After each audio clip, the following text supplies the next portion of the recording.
Hey guys, in this video, I show you how to see analytics on X. Alright, let's begin. First of all, open the Twitter app on your device and make sure to sign into your account.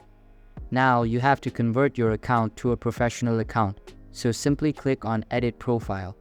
After that, scroll down and click on the Switch to Professional feature. Next, click on Agree and Continue, and then select any category to display on your profile. Once selected, simply click on Next and then choose the Business Account option. After that, your account will be converted into a professional account. Now click on More, select Ads, and then you will be directed to the Analytics page. Here you can select your objective.